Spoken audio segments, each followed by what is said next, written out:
Depuis les temps anciens, les gens ont cherché des frères intelligents dans l'univers. Sur les peintures rupestres du néolithique, un même motif apparaît souvent.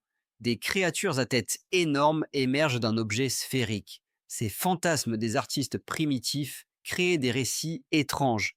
Et la question se pose, auraient-ils pu voir des humanoïdes? Peut-être que ces images sont le fruit des mains, des tentacules ou des manipulateurs d'une autre forme d'intelligence. Les questions concernant la météorite de Tunguska, l'attaque d'une pierre cosmique ou le crash d'un vaisseau extraterrestre demeurent d'actualité. En janvier 2007, quelque chose d'étrange s'est produit dans la forêt sibérienne.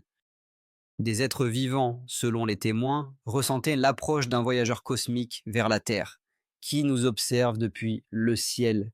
Les civilisations extraterrestres souhaitent-elles engager un dialogue? Il existe des révélations de contactés qui affirment que vous êtes déjà en train de décoller et que vous partez. Cependant, le retour peut ne pas être garanti. Dans ce contexte, les mystères de la boucle de Samara émergent. Qui vit dans le réservoir de la Volga? Pourquoi les dieux de feu et les soucoupes volantes suivent-ils le même itinéraire? Parmi les récits des témoins, il est difficile de trouver une compagnie où il n'y aurait pas au moins une personne qui n'aurait pas vu de ses propres yeux cette créature. Il existe même des conseils de sécurité en cas de rencontre avec un ovni. Dans les montagnes de Gigouli, comme le prétendent les habitants, les souhaits se réalisent. Et un ancien rituel fonctionne encore aujourd'hui. Il est intéressant de voir à quoi ressemblent les fers météoritiques. Un jour, une coupure de journal est tombée entre les mains de Vyacheslav Klimov, membre du groupe Cosmopoïsk de Moscou. Le 10 janvier 2007, vers 10 heures du soir, les habitants de la région de l'Altaï ont observé une vive lueur dans le ciel. Un corps sphérique lumineux se déplaçait sur une trajectoire parabolique de Barnaoul à Rubtsovsk. Il semble que des ovnis soient réapparus dans le ciel au-dessus de la Sibérie. En 6 mois, plusieurs expéditions de recherche ont été organisées sur le lieu de la chute de cette mystérieuse boule de feu. Vyacheslav s'apprêtait à parler avec un participant de la dernière expédition. Les habitants de la Sibérie orientale observent souvent des phénomènes inexplicables dans le ciel et divers objets lumineux se rencontrent partout dans ces contrées. Cette fois-ci, le corps céleste se comportait de manière étrange. L'histoire de la météorite de Tunguska s'est-elle répétée? Le 30 juin 1908, un objet lumineux avec une longue queue de feu est apparu dans le ciel au-dessus de la Sibérie. À 7h17 heure locale, une explosion a retenti dans le bassin de la rivière Podkamenaya, Tunguska. Des témoins, se trouvant à 300 km du lieu de la chute du météorite, ont été frappés par l'incroyable silence qui a perduré pendant 8 heures après l'explosion. Au cours d'un siècle, de nombreuses expéditions n'ont pas réussi à trouver dans la zone de chute du météorite de Tunguska des restes de matière cosmique, ce qui permet d'émettre l'hypothèse d'un crash d'un vaisseau extraterrestre dans la taïga sibérienne. En se rendant en Altaï, Vyacheslav était convaincu qu'il lui faudrait rechercher le lieu du crash d'un ovni. Le 4e mai, le groupe est arrivé dans le village de Kayushka, dans la région de l'Altaï. Les habitants, témoins d'un phénomène étrange, ont raconté qu'un jour avant l'apparition de l'objet non identifié, les gens avaient ressenti une anxiété inexplicable. Les animaux domestiques se comportaient également de manière étrange. Dans la zone de chute où ils volaient, les chiens étaient agités. Vyacheslav Klimov partage ses observations. Les êtres vivants ressentaient l'approche d'un certain voyageur cosmique vers la Terre. Vers 10 heures du soir, le ciel a été illuminé par un éclat lumineux et les gens sont sortis dans la rue. Une sphère lumineuse se rapprochait rapidement de la Terre. Environ à 22h18, un bruit assourdissant a retenti. Le fort bruit et l'éclat lumineux étaient comparables à l'éclair d'un court-circuit d'une ligne de haute tension. Après l'explosion, la sphère a changé de trajectoire et a commencé à descendre, traînant derrière elle une queue noire de fumée. L'OVNI s'était-il écrasé? Cependant, les chercheurs ont commencé à douter et ont émis une version inattendue. La Terre avait de nouveau été attaquée par un gros météorite. Lorsque les gens décrivaient le vol de la sphère lumineuse, ils notaient que cela pouvait être un météorite compte tenu de sa trajectoire rectiligne et du bruit de l'impact. Pour vérifier la théorie de la chute de la boule de feu, les chercheurs ont commencé à déterminer son emplacement. Pendant une semaine, des stalkers ont exploré la taïga et enfin, le 10 mai, ils ont atteint le village de Razdolnoye. Dans un rayon de 10 km autour de celui-ci, des fragments de fer météoritiques ont été découverts. Sur le site de la chute de ces débris, des traces d'impact laissées par eux ont été trouvées. Les éclats du météorite s'étaient dispersés sur une grande surface et le corps, pesant environ 450 kg, était principalement composé de matériaux en fer et en pierre et de tectite. Cet endroit est considéré comme le lieu de la chute du météorite de Tunguska. À environ 500 km d'ici, le bolide de Vitim a été observé. Il est intéressant de noter que cette région attire l'attention des chercheurs de phénomènes anormaux. Les boules de feu et les bolides ne sont pas rares dans la région de l'Altaï. Les habitants les observent chaque année. Parfois, des fragments de fer météoritique sont confondus avec des pierres ordinaires. Il y a eu des cas où de grosses pierres ont été trouvées dans les champs et utilisées pour écraser le chou. Et plus tard, il s'est avéré que ce étaient des météorites. Comment distinguer une pierre ordinaire d'un voyageur cosmique? Il s'avère que si l'on approche un compas, l'aiguille commence à dévier, tandis qu'un aimant ordinaire adhère à un éclat de météorite. Certains endroits sur Terre attirent également des ovnis et des météorites. Même les satellites artificiels passant au-dessus de la Sibérie orientale déviennent de leur orbite prévue, ce qui indique la présence de points biologiques particuliers sur la planète. Si l'on accepte l'hypothèse que la Terre est un être vivant, on peut supposer que les chutes de météorites ne se produisent pas de manière aléatoire dans des endroits spécifiques. Sur la carte, des zones où se produisent des phénomènes anormaux sont marquées et les statistiques montrent que cela se produit le plus souvent dans les montagnes et les zones de failles géologiques. L'épicentre de l'explosion de Tunguska, le triangle d'Emba dans la région de Perm, la crête de Medveditskaya dans la région de Volgograd, la courbure de la rivière Volga près de Samara, 47 km de la route de Yaroslavl près de Moscou, les montagnes de Crimée, Toman, les montagnes près de Sochi, les Saïans, Kapustin Yar, l'Altaï et le triangle de Séréodvinsk. Tous ces endroits sont considérés comme de puissantes zones biologiquement actives où la probabilité d'observer des ovnis est élevée. Les recherches se poursuivent. Par exemple, il y a 3 ans, Tatiana Makarova, responsable de la commission ufologique de Togliatti et membre actif de la Société géographique russe, rentrait chez elle après son service à l'usine automobile de Volga. Vers minuit, en attendant le bus, elle remarqua un objet étrange suspendu dans les airs au-dessus d'un immeuble. Tatiana se souvient, c'était un disque parfaitement net et dense, d'un diamètre d'environ 15 mètres. Il brillait et restait immobile, complètement silencieux. Pendant qu'elle observait l'objet avec fascination, une voiture s'est arrêtée à l'arrêt, qui s'est soudainement éteinte. Le conducteur ne pouvait pas comprendre ce qui était arrivé à sa voiture. Pendant quelques minutes, Tatiana observa le disque, puis il disparut, et au même moment, la voiture redémarra d'elle-même. La femme a décrit tous les détails de l'objet volant non identifié qui, selon elle, ressemblait à un vaisseau spatial. Les ufologues appellent ces ovnis technogènes, supposant qu'ils sont des créations d'une autre intelligence. Ce fait amène à penser que ces objets possèdent des caractéristiques qui ne sont même pas encore accessibles à une technologie suffisamment développée. Dans la région de l'usine automobile de Volga, des soucoupes volantes sont souvent observées, et parfois plusieurs personnes deviennent témoins en même temps. Les hallucinations massives qui se produisent ici avec une régularité enviable ont offert aux chercheurs une occasion unique de calculer la trajectoire de vol des ovnis de Togliatti qui se déplacent depuis les montagnes de Digouli au-dessus du territoire de l'usine. Plusieurs minoïdes sur le côté laissent un complexe chimique et ainsi ils s'éloignent vers l'usine Koibush-Faso.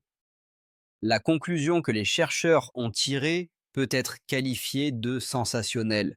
Les objets volants non identifiés attirent de grandes entreprises industrielles de Togliatti, choisissant précisément de tels énormes objets. Nikolai Goryunov, membre de la commission ufologique de Togliatti, note que les ovnis s'intéressent particulièrement aux centrales électriques, en particulier aux centrales nucléaires. Ces objets ont été remarqués à plusieurs reprises et les bases attirent également leur attention. Au cours de 15 années d'observation, les ufologues locaux ont établi un calendrier des vols d'ovnis et il s'est avéré que les soucoupes volantes ont plusieurs itinéraires. Le point de croisement des trajectoires des ovnis se trouve à Samarskaya Luka, au-dessus de l'aquaculture du réservoir de Volga. En analysant les itinéraires des objets lumineux, les ufologues de Togliatti ont supposé que les ovnis technogènes avaient besoin d'énergie. Les ovnis volent le long de certaines routes, pratiquement régulièrement, comme des avions, et, selon eux, ils servent le long des champs énergétiques. Un jour, lors d'une partie de pêche, Vladimir Kovalev, responsable d'un projet de tourisme ésotérique, extrême, d'aventure et de santé, a rencontré un ovni face à face. Il naviguait avec un ami dans un bateau à moteur lorsque, au milieu du réservoir de Volga, une sphère lumineuse est apparue dans le ciel. Vladimir décrit: on voit que c'est des nuages, et cette chose est en dessous des nuages. Il est difficile de déterminer la hauteur, mais environ 300 mètres. Il continue: voilà qu'elle émerge, et elle a comme un halo. Voilà un clic, et notre moteur tombe en panne. C'est-à-dire que voilà, il s'est arrêté, le vent s'est levé, le bateau a commencé à dériver vers les rochers. Nous avons essayé sans succès de redémarrer le moteur, tandis que ses ailes se déployaient et flottaient juste au-dessus de nous. Des faisceaux d'énergie sortaient d'elle, oui, de la sphère lumineuse. Et nous n'arrivions pas, le moteur ne démarrait pas. Pas de plaisir. Un clic, ces faisceaux sont entrés à l'intérieur. Juste à ce moment-là, le moteur a fait un à-coup et a redémarré. Et nous avons filé à pleine puissance loin d'eux. Vladimir partage ses impressions. Maintenant, vous voyez ces images sur l'écran du moniteur. J'ai agrandi l'image. Le long du fuselage, on voit clairement des hublots éclairés de l'intérieur. Mais faut-il faire confiance à ses yeux? Presque tous les témoins ayant observé des ovnis décrivent une lumière étrange qui, au sens littéral, effleure la terre. Beaucoup éprouvent la panique, des frissons parcourent leur peau. Les témoins supposent qu'il ne s'agit pas de projecteurs, mais de substances incompréhensibles et intelligentes étudiant notre planète. Un habitant de la région de Samara, Nicolas Goryunov, se souvient depuis son enfance de l'étrange lueur d'un ovni. Dans son village natal de Volchko-Pekersk, les garçons observaient des vieilles études. Et soudain, l'un d'eux s'est écrié: regardez, regardez! Du côté nord du ciel, un énorme globe blanc est soudainement apparu, d'un diamètre à peu près égal à celui de la Lune, d'où s'est dégagé un immense faisceau de lumière blanche. Cette lumière ne ressemblait pas à un projecteur ordinaire. Le faisceau a tracé l'horizon, puis s'est rétracté à l'intérieur du globe. En parlant de la nature des ovnis, les chercheurs notent qu'ils peuvent se manifester de manière très étrange, peuvent se déplacer ou flotter dans les airs. Il est possible que les tentacules lumineux des ovnis explorent notre planète et de tels phénomènes peuvent être qualifiés de contacts préliminaires avec une intelligence extraterrestre. Cependant, tout au long de l'histoire de l'étude des ovnis, il n'y a eu aucun contact qui se soit produit à l'initiative de l'homme. Les conditions du jeu sont toujours dictées par les extraterrestres, ce qui suscite de l'inquiétude. Récemment, des ufologues de Togliatti ont été contactés par une femme qui a raconté que son fils de 6 ans avait été à bord d'une soucoupe volante. Le garçon se trouvait dans sa chambre et après un certain temps, ses parents ont ressenti une inquiétude et sont entrés dans la chambre. Mais l'enfant n'était pas là. Les parents, effrayés, ont fouillé tout l'appartement, mais le garçon n'était nulle part. Les fenêtres et les portes étaient fermées lorsque, depuis le couloir, la voix du garçon s'est fait entendre. Il a raconté qu'il s'était retrouvé dans une pièce et soudain un faisceau de lumière y est entré.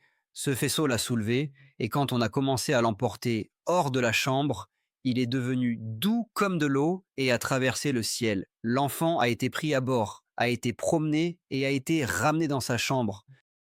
Le garçon se sentait bien et n'avait même pas peur. Le lendemain, sa mère a emmené son fils chez le médecin. L'examen a montré qu'il n'y avait aucun changement négatif dans l'organisme de l'enfant. Mais la question de savoir pourquoi les extraterrestres avaient enlevé le garçon reste sans réponse. À Togliatti, les cas d'enlèvement de personnes se produisent assez souvent. Selon la compréhension de certains chercheurs, le contact est une interaction entre les représentants de deux systèmes intelligents, humains et pas tout à fait humains. Le principal signe de ce contact est l'échange d'informations et non la réception unidirectionnelle de données. Pour devenir un contacteur, des capacités particulières ne sont pas nécessaires. Une intelligence mystérieuse peut choisir les personnes les plus ordinaires. Une infirmière de Togliatti n'a compris qu'à 40 ans qu'elle avait été observée toute sa vie. À l'âge d'environ 40 ans, elle a commencé à avoir des visions et des communications, et elle a reçu une multitude d'informations sur l'organisation du monde et l'histoire des civilisations. La femme a eu peur, pensant qu'elle était devenue folle, mais des examens ont montré que sa santé mentale était en parfait état. Un jour, en s'occupant des tâches ménagères, elle a entendu un terme médical de sa fille, et à ce moment-là, elle a eu une révélation. Elle s'est souvenue que, dans son enfance, lorsqu'elle avait 3 ans, elle avait été à bord d'un vaisseau spatial. Cet ovni avait une forme discale et une couleur métallique cuivrée. Depuis l'enlèvement, elle a commencé à se percevoir comme une adulte, voire une personne âgée. Un an plus tard, cette aventure s'est effacée de sa mémoire, et ce n'est qu'à 40 ans que le contact a repris. La femme a commencé à voir des objets que la personne ordinaire ne pourrait pas discerner. Un test de son champ de vision a montré qu'il était élargi vers l'ultraviolet de 30%, ce qui lui permettait de voir comme une abeille. L'incident dans le village de Sosnovyï Solonets a également marqué l'histoire de l'ufologie. Les habitants du village ont observé une boule de feu rouge et ont même communiqué avec elle. Par une chaude soirée d'été, plusieurs villageois se rassemblaient près du magasin lorsque, à proximité, une énorme boule de feu rouge d'un diamètre d'environ 1,50 m est apparue. Les gens, pris de peur, se sont dispersés, tandis que la vendeuse, les mains tremblantes de terreur, essayait de fermer la porte du magasin. Elle a laissé tomber la clé et n'a pas pu la retrouver dans l'obscurité. À ce moment-là, un fin rayon de lumière s'est tendu depuis la boule, indiquant l'endroit où se trouvait la clé. C'était en fait un indice. La femme a pris la clé, a fermé la serrure, et ce n'est qu'alors qu'elle est rentrée chez elle. On avait l'impression que l'OVNI agissait de manière intelligente. Qui contrôlait la boule rouge? Une énergie intelligente des esprits de la nature ou des extraterrestres? Dans ces régions, il existe une croyance selon laquelle les boules rouges sont la déesse redoutable Crémet. Peut-être que les habitants expliquaient les phénomènes anormaux à leur manière. Crémet est une créature, une divinité qui vole et brille, et il n'est pas donné à tout le monde de la voir. Yuri Rochevski, chercheur à l'Institut d'écologie du bassin de la Volga de l'Académie des sciences de Russie, a noté que cette créature est plutôt sévère par nature. Les habitants vénéraient Crémet près des arbres sacrés, laissant des offrandes, des bonbons, des biscuits, des fruits. Dans le cas contraire, comme ils le croyaient, Crémet pouvait toucher une personne et lui infliger une maladie. Dans le village de Makshansky-Bakilova, il y a encore des gens qui ont, d'une manière ou d'une autre, souffert de cette mystérieuse divinité. Ici, des paralysies se produisent souvent, touchant parfois seulement les bras. Les tchouvaches vivant à Krasnaya Luka appellent les boules de feu rouges, Eifsi, tandis que la population russe les nomme Liatoni. Les deux peuples croient que ces sphères ont une origine diabolique. Un chasseur a raconté comment sa main a été endommagée au contact d'un Eifsem, c'est-à-dire d'un liatone. Une rencontre avec un liatone était considérée comme un mauvais présage, et les étincelles s'échappant de la boule de feu laissaient de graves brûlures sur la peau. La question de savoir si un ovni peut causer de tels dommages à la santé reste ouverte. Comment se comporter lors d'une rencontre avec un objet non identifié? Dans ces lieux, beaucoup ont des histoires à raconter. Une habitante de Togliatti ayant observé un ovni pendant seulement quelques minutes a failli perdre la peau de ses mains. Lorsque la femme a été amenée à l'hôpital, les médecins ont simplement haussé les épaules et ont hésité à faire des prévisions. Elle se souvient avoir vu par la fenêtre un ovni qui ressemblait à un feu d'artifice. Un disque blanc scintillait, répandant des étincelles autour de lui. Dans un état de choc et d'euphorie, elle a tendu les mains vers lui, s'exclamant: «Prenez-moi». 2 jours plus tard, la peau de ses mains a commencé à se décoller par plaques. Après cet incident, les ufologues de Togliatti ont élaboré des consignes de sécurité pour l'observation des ovnis. Tout d'abord, il ne faut pas attirer l'attention, ne pas signaler avec une lampe de poche et ne pas agiter les bras. Il vaut mieux trouver un abri sûr et observer prudemment le comportement de l'objet. Les objets anormaux sont suffisamment énergétiquement actifs, allant d'une radiation accrue à une exposition accrue aux rayons ultraviolets. Cela peut entraîner une conjonctivité ou une maladie des radiations. Il ne faut donc pas regarder un objet non identifié trop longtemps et trop intensément. L'observation est préférable par de courts regards, en détournant périodiquement les yeux ou en utilisant des lunettes de protection.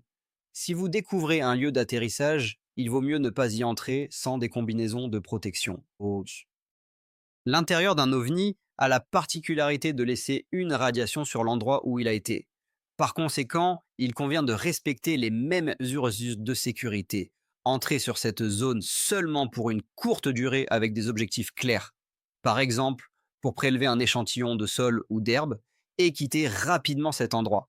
Les habitants ont laissé de nombreuses légendes sur des dieux volants, des boules lumineuses et des personnes étranges habitant la boucle de Samara. En explorant ces légendes, on peut les comparer aux récits de témoins oculaires.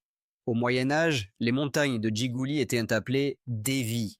Les légendes disent que dans les montagnes vivaient de puissantes sorcières amazones, qui, dans la mythologie grecque, étaient des femmes guerrières vivant séparément des hommes. Selon les légendes, les Amazones vivaient sur les rives les plus lointaines de la mer Noire, et leur capitale était la ville de Fémixiro. Dès leur enfance, les Amazones étaient formées à manier la lance, l'épée, à lancer des javelots et à être des cavalières habiles. L'existence des Amazones a été confirmée par des découvertes archéologiques. En 1972, près de la ville d'Arjanikids, une sépulture d'une famille de chefs a été découverte, où des armes se trouvaient près d'une femme, tandis qu'un enfant était allongé sur le bras d'un homme. Jusqu'à présent, des témoins rencontrent dans les forêts des figures fantomatiques, et après cela, Enleo apparaît dans le ciel. Le printemps dernier, des étudiants de l'université de Volgograd sont partis en expédition vers la boucle de Samara. Arrivés au petit endroit de Kamenaya Chacha, ils ont monté un campement. À ce moment-là, j'étais dans la clairière d'El Goucha, où, au milieu de la forêt, se trouvait une grande prairie assez plate. Assise près du feu, une femme remarqua qu'une procession s'approchait d'elle. En regardant de plus près, elle comprit que ce n'était pas des humains, mais quelque chose de clairement à 4 pattes. Pendant quelques secondes, elle se détourna pour ajouter des bûches au feu. Quand elle regarda à nouveau en direction de la forêt, les figures mystérieuses avaient disparu. Peut-être s'agissait-il d'une illusion provoquée par l'excitation. Mais quand, à 11h40, elle vit dans le ciel un objet qui n'était ni une étoile, ni un avion, ni un scooter, elle ne fut plus surprise. L'objet s'éleva silencieusement et disparut bientôt de sa vue. Le lendemain matin, de retour au campement, elle apprit que d'autres avaient également vu un ovni, et leur description correspondait à ses observations. Cela la convainquit qu'elle n'était pas devenue folle. Elle ne pouvait pas expliquer ce que c'était exactement. Dans cette région, les boules lumineuses étaient appelées dragons rouges. Dans l'Antiquité, elles étaient vénérées et apaisées par des sacrifices. Il est difficile de trouver une compagnie dans cet endroit où il n'y aurait pas au moins une personne ayant vu de ses propres yeux cette créature volante. L'intérêt pour les objets volants non identifiés est apparu chez Roman Kalganov dans son enfance, lorsqu'il a vu une boule rouge près de la centrale hydroélectrique. Dans l'un de ses souvenirs, il partage: Une fois, j'ai vu quand nous allions à Fedorovka, ici se trouve le village de Rai. C'était simplement une boule rouge ordinaire qui restait immobile. Ce spectacle a laissé une grande impression sur le garçon. En entrant à l'institut, Roman a commencé à étudier sérieusement les phénomènes anormaux. Il considère que les légendes et les croyances locales sont la clé pour comprendre les événements modernes.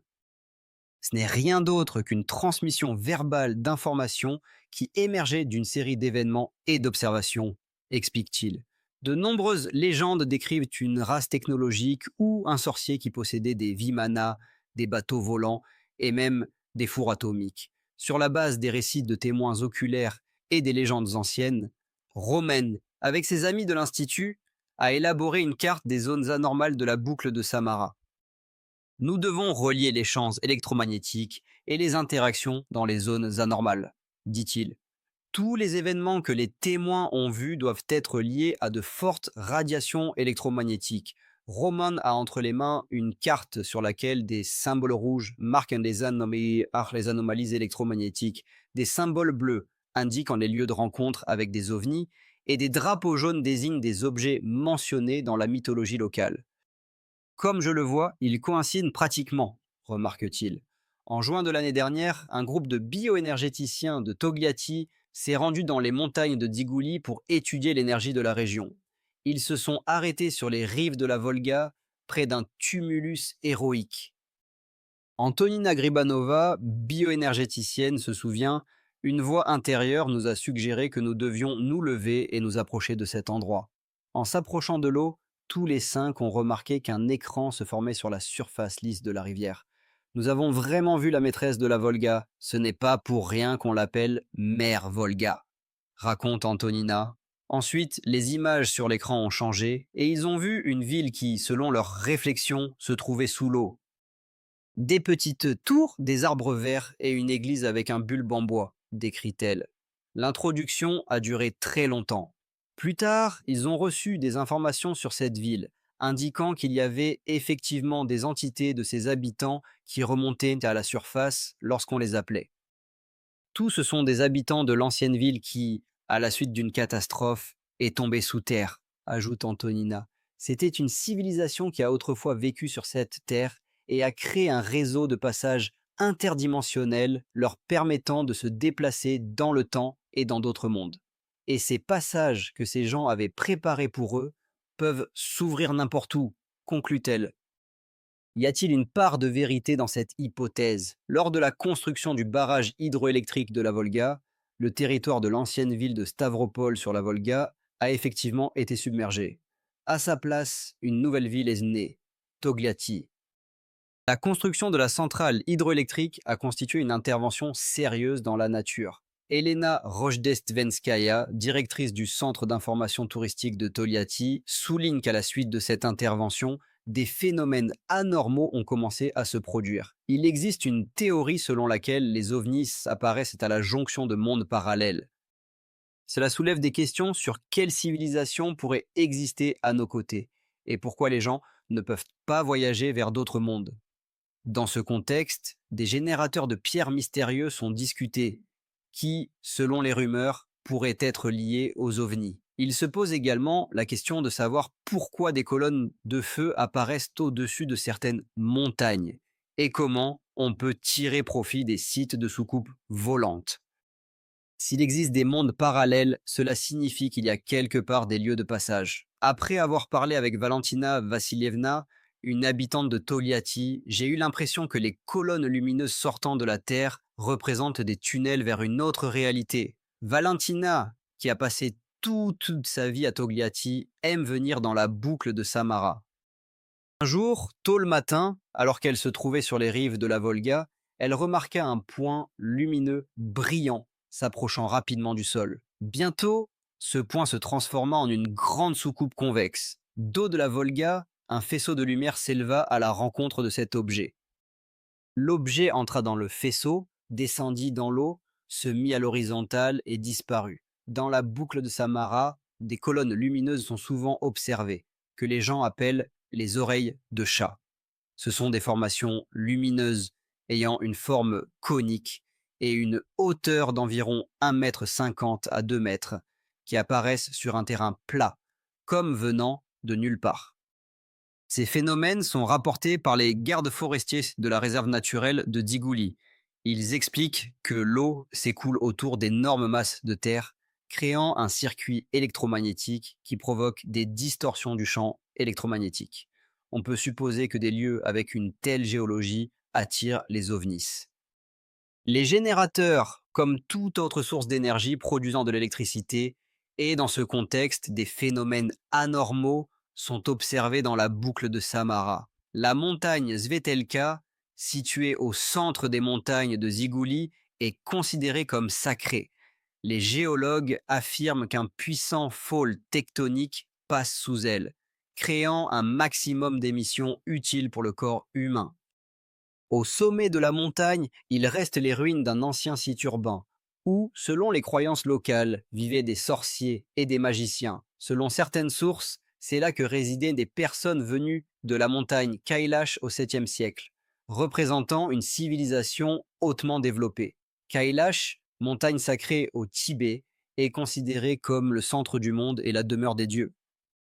De ces pentes prennent naissance 4 grands fleuves: le Gange, l'Inde, le Sutlej et le Brahmapoutre. Selon le mythe indien, le sommet de Kailash s'élève vers les cieux et les pentes sont couvertes d'or, de rubis et de lapis-lazuli. 4 arêtes de la montagne correspondent aux principales directions cardinales et les fissures sur le côté sud ressemblent à une svastika, un symbole bouddhiste de puissance spirituelle. Aujourd'hui, la montagne Svetelka continue d'attirer des gens en quête de pouvoir et de succès. L'homme d'affaires André Bunkov se rend à Svetelka plusieurs fois par an. Après sa première visite, des changements étonnants se sont produits dans sa vie. Il se souvient: je n'ai personnellement rien ressenti ici au début, il semblerait, mais en rentrant chez moi, des miracles ont commencé à se produire avec moi, comme si un ressort comprimé commençait à se détendre. Des connaissances venaient, André ressentait une puissante énergie le remplissant, le guidant dans la vie. Soudain, il remarqua qu'il était capable de lire les pensées. C'était quelque chose de télépathique, difficile à décrire, mais en communiquant avec les gens, il commença à les voir comme à travers. La question se posait: pourquoi André avait-il développé des capacités télépathiques? Peut-être avait-il engagé un dialogue avec une intelligence extraterrestre.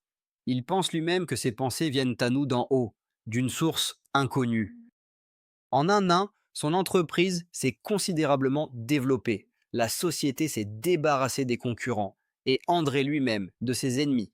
Il se souvient: dans les affaires, j'avais un ennemi spécifique que je détestais profondément, que je considérais comme la cause de nombreux de mes malheurs. Et quand je suis revenu, je l'ai simplement plastifié et il a disparu de ma vie. André ne sait pas quel est le secret de Svetelka, mais il sent que la montagne possède une énergie puissante, influençant le subconscient et révélant le potentiel intérieur de l'homme. Il existe des hypothèses selon lesquelles les ovnis sont attirés par de telles failles, où d'anciens temples ont souvent été érigés, permettant aux gens de tomber plus facilement dans des états de transe. Peut-être est-ce pourquoi il existe une croyance selon laquelle un souhait formulé à Svetelka se réalisera forcément. Svetelka attire de nombreux éclairs. C'est une énergie capable d'exaucer des souhaits. Pour cela, il faut prendre un petit caillou et le placer dans la pyramide des esprits. La pierre, choisie au pied de Svetelka, doit avoir une forme correcte. En atteignant le sommet, il faut se concentrer et formuler un souhait. Au moment où tout s'assemble, la paume se tourne, la pierre tombe, et elle commence à être influencée par des forces similaires à celles utilisées dans les pratiques chamaniques. Si la pierre est tombée dans la pyramide, le souhait se réalisera bientôt. Si elle a roulé loin, cela signifie que le souhait ne se réalisera pas. Alla et Luzia, des étudiantes, partagent en dire leurs impressions. Luzia raconte que après sa visite à Svetelka, des choses inexplicables ont commencé à se produire dans sa vie. En atteignant le sommet de la montagne, elle a formulé un souhait audacieux: que tout ce que je désire se réalise. Son caillou est tombé directement dans la pyramide.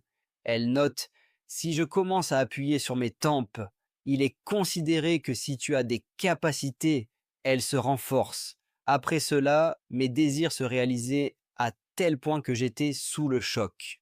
Dans la ville, des événements étranges ont commencé à se produire autour d'elle. Un jour, alors qu'elle s'apprêtait à rendre à une amie une petite somme d'argent, elle a reçu de la monnaie dans un minibus et, en s'approchant de son amie, elle a desserré sa main, découvrant que la somme était dans ses mains. Il n'y a pas d'explication objective à ce phénomène. Les billets se sont-ils matérialisés? Peut-être que Lucia a établi un contact avec une intelligence extraterrestre. Quoi qu'il en soit, le fait est cela. Après avoir été sur le plus grand site de soucoupe volante, la jeune femme a développé des capacités paranormales. Qu'est-ce qu'un ovni? Des vaisseaux extraterrestres? Une autre forme d'existence ou des habitants de mondes parallèles? Personne ne le sait.